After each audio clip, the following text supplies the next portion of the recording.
Welcome to our Hong Kong Brief Show. I am your host Ginny. Today, we're kicking things off with some electrifying news. Contemporary Amperex Technology, or CATL, just made a splash on the Hong Kong exchange, raising a whopping 35.7 billion Hong Kong dollars, the biggest IPO this year. Their shares jumped 12.5% right out of the gate, showing strong investor confidence in China's role in the global EV supply chain. This move not only boosts Hong Kong's financial scene but also supports new factories in Hungary and Spain, signaling a growing Chinese influence in the worldwide EV market. Next up, a heartfelt issue. Hong Kong's teachers are under immense pressure, facing job insecurity, heavy workloads, and societal stigma. After a tragic incident, the call for systemic support has become urgent. Advocates are urging the government to provide accessible mental health services, reduce administrative burdens, and recognize teachers' well-being as crucial to a healthier society. It's a reminder that supporting our educators is vital for the future of education and community resilience. And finally, let's talk about Singapore, the shining star of Southeast Asia's tech scene. The city-state has become a global hub for innovation, attracting over 4,000 startups and more than 200 unicorns.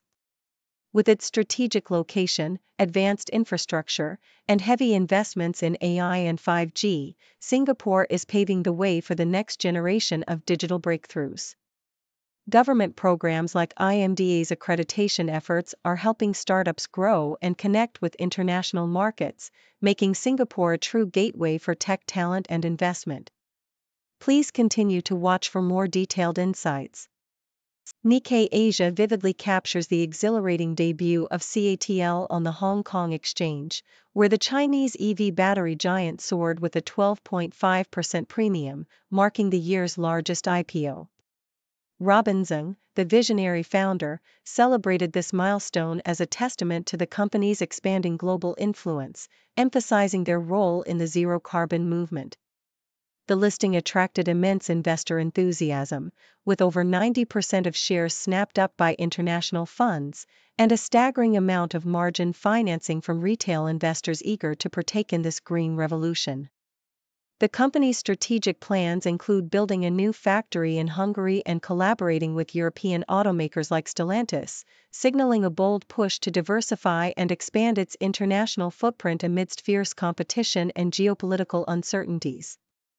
Despite flat Shenzhen shares, CATL's market capitalization now reaches around $163 billion, reflecting robust confidence in its leadership position and future growth prospects, especially as Chinese battery manufacturers prepare for overseas capacity expansions driven by tariff concerns and the global push for EV adoption. South China Morning Post offers a poignant and urgent call for societal introspection, highlighting the tragic death of a primary school teacher in Sai Kung as a stark symbol of the mounting pressures faced by educators in Hong Kong. The article paints a compelling picture of teachers as the silent backbone of society, tasked with multifaceted roles, from emotional counselors to administrative managers, while grappling with job insecurity, heavy workloads, and emotional exhaustion. It underscores how the relentless stress, compounded by societal stigma around mental health and a culture that romanticizes sacrifice, creates a silent crisis that threatens the very fabric of education. The piece advocates for comprehensive reforms, integrating ongoing mental health support, reducing administrative burdens, fostering open dialogue about emotional struggles, and establishing clear career security measures. The narrative warns that neglecting teachers' well-being not only endangers their lives but also undermines the future of society itself, urging policymakers to move beyond superficial gestures and implement meaningful, systemic changes to nurture the caregivers of tomorrow. The articles together paint a vivid tableau of progress and peril, illustrating how global economic ambitions and societal responsibilities intertwine. On one hand, CATL's spectacular IPO symbolizes China's rising industrial strength and its strategic push into green technologies, with international investors eager to capitalize on its growth and the global shift toward electric mobility. On the other hand, the tragic story of a teacher's death serves as a sobering reminder that societal advancement cannot be achieved without caring for those who sustain it, educators. Both narratives highlight the importance of thoughtful leadership, whether it's steering a corporate giant through international markets or fostering a compassionate, supportive environment for teachers. As China advances its technological and economic ambitions, it must also confront the human costs embedded within these pursuits, ensuring that progress is inclusive, sustainable, and rooted in genuine care for the people who make it possible.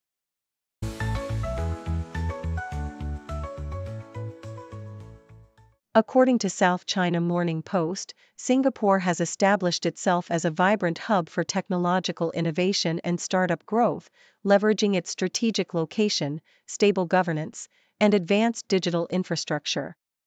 The nation's commitment to digital transformation is exemplified by its proactive policies, such as the IMDA accreditation program, which supports foreign startups in establishing credibility and scaling regionally.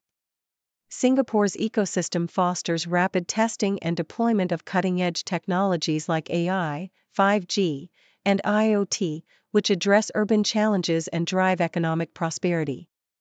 The government's substantial investments, including over 11 billion Singapore dollars into R&D and AI development, aim to cement its leadership in AI governance and deep tech industries, attracting top global talent and fostering a pipeline of innovative companies and unicorns that contribute significantly to Southeast Asia's digital economy.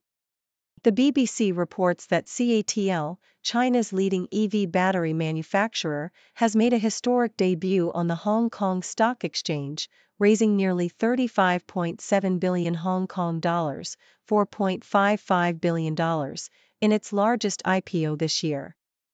With a global footprint that includes over 100,000 employees and multiple production facilities across Europe and China, CATL supplies major automakers like Tesla, Volkswagen, and Toyota, and is pioneering rapid-charging battery technologies capable of powering vehicles for over 300 miles in just 5 minutes.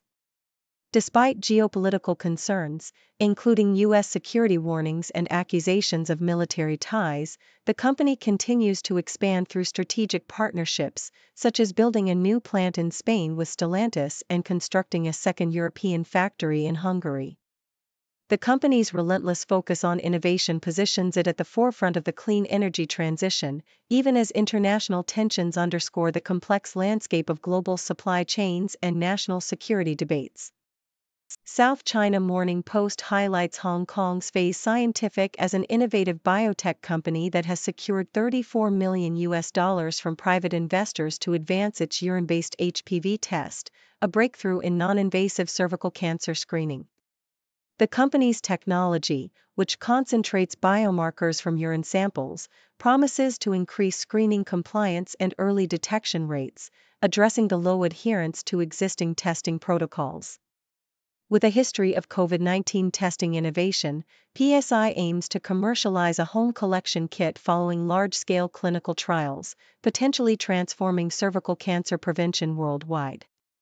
The company's strategic expansion into regulatory approval and commercialization, supported by collaborations with hospitals and academic institutions, underscores its commitment to improving women's health and expanding its market reach, especially in regions with rising cervical cancer cases like Hong Kong.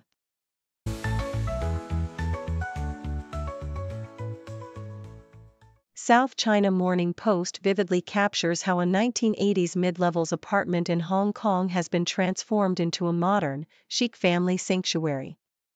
The Chong family, navigating their life between Hong Kong and Melbourne, decided to settle into this apartment in 2022, embracing the city's vibrant energy.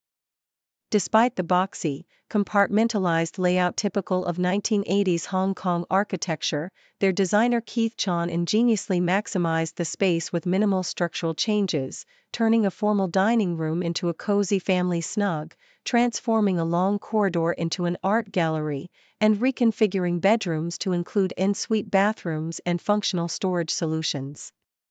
The family's love for art and cooking is reflected in carefully curated spaces, from a gallery corridor to a kitchen equipped with high-end appliances and clever storage, all blending practicality with aesthetic appeal. Every detail, from soundproofing Jason's home office to selecting high-quality furnishings, underscores their desire for a warm, functional refuge that supports their lively, independent lifestyle, creating a home that is both stylish and deeply personal.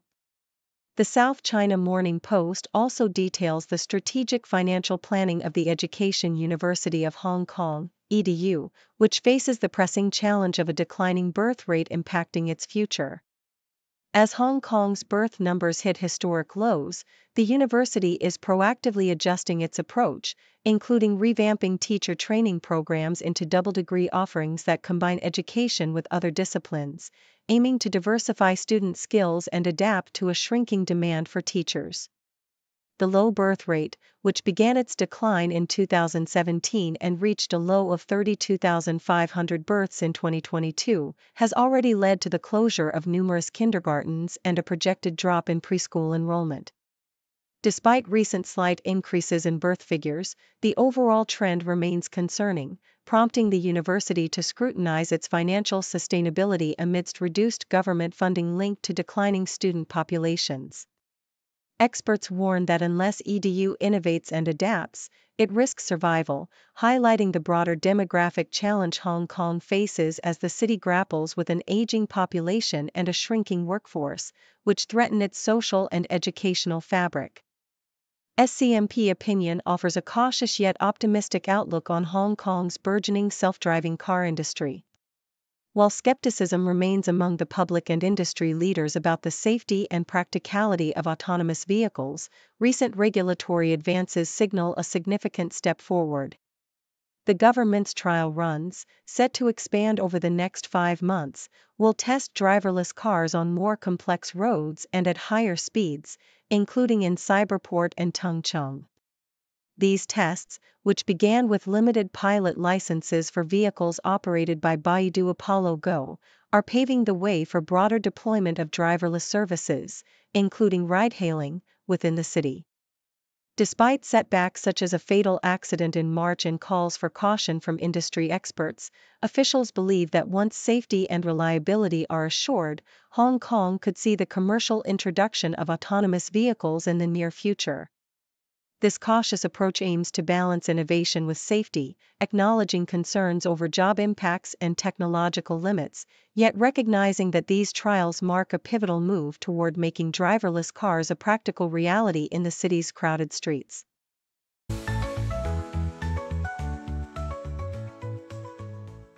The South China Morning Post vividly depicts the inspiring journey of Hong Kong's young football prodigy, James Wright, whose aspirations for a professional career are thwarted by UK visa restrictions. Despite owning a British passport, FIFA's rules classify him as a foreigner, preventing him from securing a trial with West Ham United, the club he passionately supports. Instead, he is offered a stint with Charlton Athletic, where his technical skills are acknowledged but his shorter stature, just 180 centimeters, becomes a decisive factor against a contract offer. Undeterred, Wright draws motivation from Hong Kong's Yap Hung Fai, a legendary goalkeeper of similar stature, and seeks new opportunities in Japan through connections made by former Hong Kong international Oh Young-Yu Chung. His story underscores the resilience of young athletes eager to rise through global leagues, highlighting the importance of exposure, perseverance, and the pursuit of dreams beyond local borders in an increasingly interconnected football world. The South China Morning Post also shares the compelling tale of Juno Mac's nearly decade-long odyssey to bring his gritty Hong Kong crime film, Sons of the Neon Night, to the international stage. Mac, a talented musician and filmmaker, experienced the arduous process of production, post-pandemic delays, and festival negotiations culminating in its premiere at Cannes.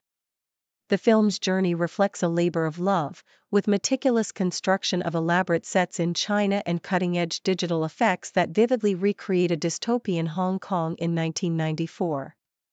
Despite a modest presence, only key stars like Tony Leung and Louis Koo attending, the film garnered significant international attention for its bold storytelling and visual spectacle. Mack emphasizes that his work challenges conventional notions of relatability, aiming instead to evoke a sense of strangeness and provoke thought about morality, power, and family, demonstrating that true artistry often requires patience, resilience, and a willingness to defy expectations. The BBC vividly portrays the urgent need for revolutionary cooling technologies in the face of rising global temperatures and the limitations of current systems. As heat waves become more intense, especially impacting outdoor workers and urban environments, the demand for effective cooling solutions skyrockets, with the market expected to more than double by 2030. Traditional refrigerants, such as hydrofluorocarbons, pose serious environmental and health risks due to their high global warming potential and leakage issues, prompting scientists to explore alternative options like flammable propane, toxic ammonia, and high-pressure carbon dioxide. Emerging solid-state cooling technologies, such as magnetocaloric, thermoelectric, and elasticaloric devices, offer promising solutions that eliminate harmful refrigerants, improve efficiency, and operate quietly. Companies like Magnatherm and Phononic are pioneering these innovations, but challenges remain in scaling and affordability. As these revolutionary devices evolve, they hold the potential to transform cooling practices worldwide, making sustainable, safe, and efficient climate control accessible to those most in need.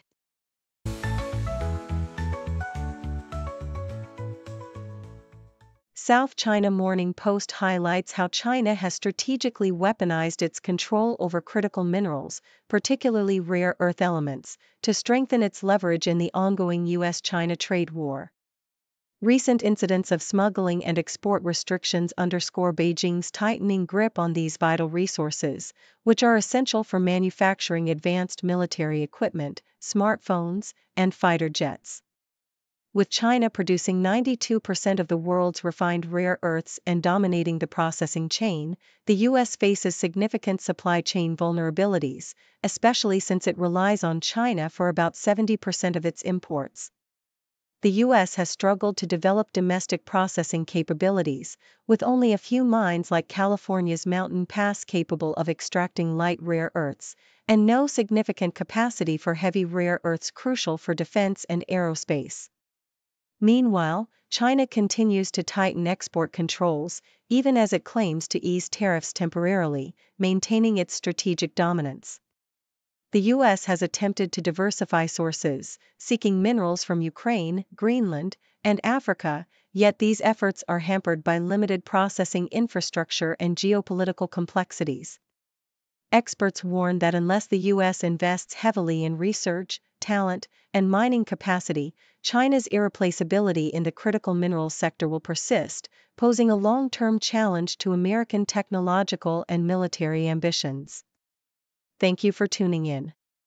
The content above showcases the latest briefing reports and analytical synopses, thoughtfully curated by the 6Do team. These insights stem from a wide array of reputable media outlets, think tanks, government sources, and specialized experts worldwide. We encourage you to explore these sources for a comprehensive perspective. Keep in mind that while the content may not always align with the official standpoint of 6Do Brief, it's not meant to be taken as absolute directives for decision-making. Comprising seasoned media professionals, learned scholars, and accomplished scientists, the 6Do team embodies a trailblazing, fully independent media entity. To customize 6Do Brief to meet your professional needs, you have the option to subscribe to a diverse array of briefings on our website, 6dobrief.com. Regardless of your location, you can conveniently receive 6Do Brief via email.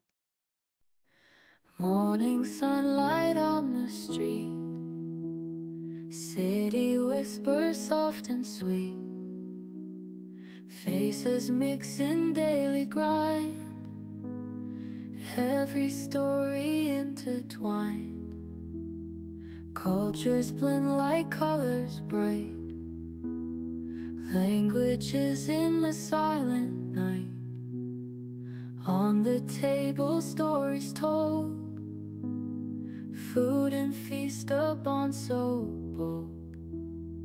People living day by day, in the heart they find their way. Sharing moments, voices sing, in this world of everything.